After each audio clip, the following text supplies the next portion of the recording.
So the consultants come, they do their presentation, and once it's finished, one consultant came up to me and said, Devan, I do not think your business unit wants a team building program. They just want an outing, and they want me to facilitate. And how did he know about this, or how did that company know? Because when this consultant came, he did not come with any slides, no presentation, just came with the notebook, and he asked a lot of questions, And once that session finished, the business unit actually came to me and said that, why is this consultant asking so many questions? I've already answered what. Why again ask and ask and ask? Because the consultant was doing something very right. He was asking a lot of clarifying and probing questions so that when he suggested the training intervention, it actually meets the gap. Our objective is met. So that's one. Aligned to company mission, vision, and strategic goals. We always prefer when consultants come to us and ask us, what's your vision, what's your mission, what's your goal?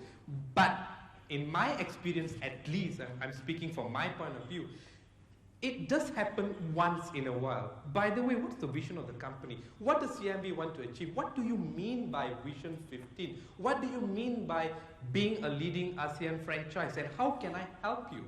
When you call me to do this presentation, how can I be your business partner, even though I'm an external consultant?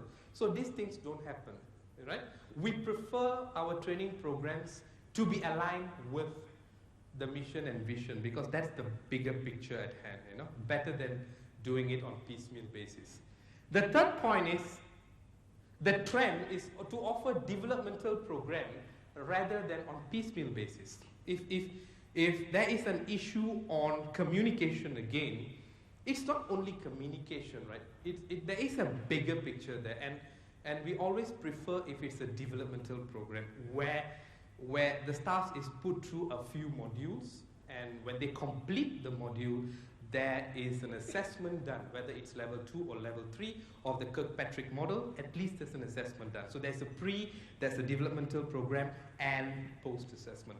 So that is the trend that we are taking now, yeah? And of course, as I said, we always prefer that an assessment is done.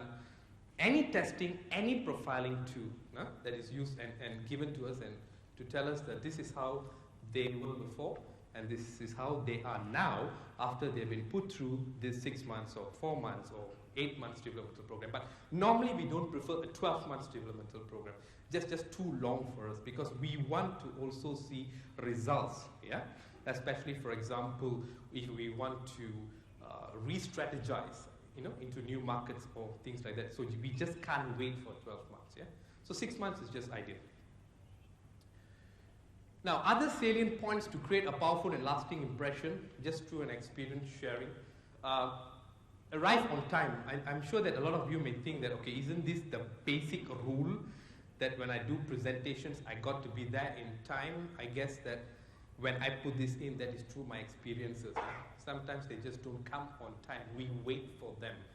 Then they say that, I got caught up in a traffic jam, and yeah, what's new, isn't it? Because KL is always traffic jam. So plan ahead, unless it's really some other pressing issues, or the consultants are actually coming from overseas. Yes, we understand. So it's just one point there. Keep your initial presentation slides to a maximum of 10. Again, this is through experience. I have seen one consultant come to me. I mean, I really appreciate the effort put in, and then we saw 48 slides. Yeah, because when he connected to the LCD projector, before the actual slide was projected out, I could actually see down. I normally see down there how many slides. 48 slides, and we were meeting 3 consultants within a period of 45 minutes. I mean, how is he going to finish that 48 slides? So I actually asked him, you have 48 slides? He said, yes, I have 48 slides. Okay. Do you actually know what we want? No, I'm here to know what you want. Yeah, fine. Then why are you sharing with me 48 slides before finding out, right?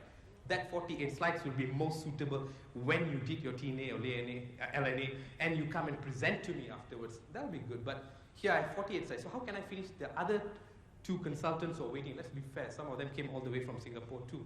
So keep it short. introduce your company, introduce about yourself. I'll give you the tips how to do it, yeah? And I actually got permission from my management before I could actually share this because it's internal documentation. So I'm going to be sharing it today, yeah? And it's going to be very, very helpful to you.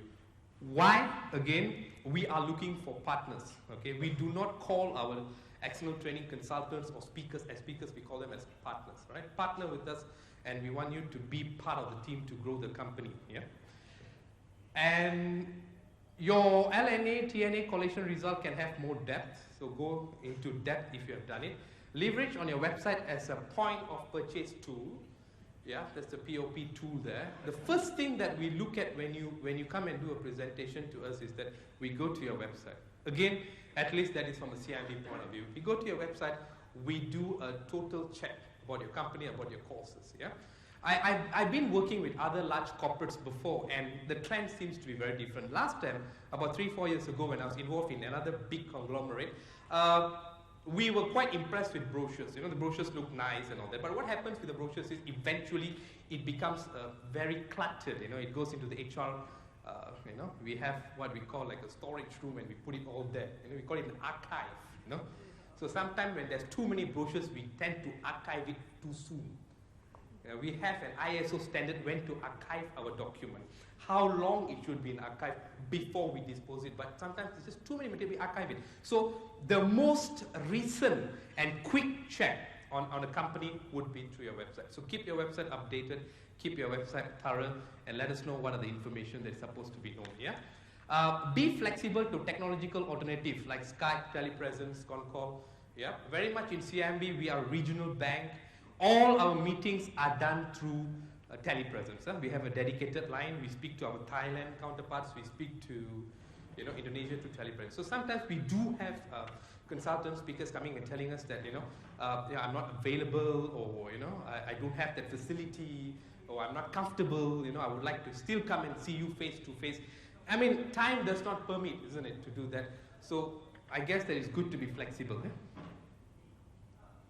And in the financial industry, we have a scoring system to supplement decision making. Yeah. Again, when you see the word financial industry, I just do not want to put the name of my company there. That was part of the agreement. So I just use financial industry because we are in the financial industry. This is the scoring system that we do. Out of 100%, okay, company background will carry 10%. Okay, competency of the trainer will carry 40%. Service delivery, that is before and after the training, carries 30%. Pricing, 15%. And experience with the firm, 5%. Because sometimes you are new to us, right? You do not have the experience. So that's okay. So we give 5% weightage on that. But can you understand now that why I said pricing is not the only means for us to make decision, yeah? A big percentage of the scoring goes to competency of the trainer and also the service the trainer gives to us. So sometimes when a trainer does his or her presentation, you know how corporates work, right? You know, I see, but I've got a bigger boss above me, and that bigger boss has got a bigger boss above him or her, right? So sometimes we call back the trainer and say that, you know, could you come back again because my big B wants to see you, you know? And then they say that, hey, I thought I've already done a presentation, right? So I don't think so that I need to come back and redo the presentation. And we're not talking about a trainer from overseas country, we're talking about local trainers. So, and I say that, hey, that's service, isn't it? Yeah. So if you really want the business, then come and do the proposal, yeah, that kind of thing. So this is how we actually score the trainer.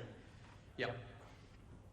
And some of the trends in training and development, at least from a CIB point of view, is that we're very much focused for the next up to year 2015 into areas like talent assessment and development. Okay, because I guess that we are looking at succession planning. The growth of our bank is primarily due to a small number of leaders, you know, who had the vision, but they find that the bank is just too big now. They need to have the next level, the next bench of leaders to take over. So we're looking into a lot of these kind of programs, talent assessment and development. Sales and service, of course, because the banking industry is now very much into, you know, selling and also service. So if you look at the setup of the bank now, it's no more traditional setup like last time. Organizational culture change.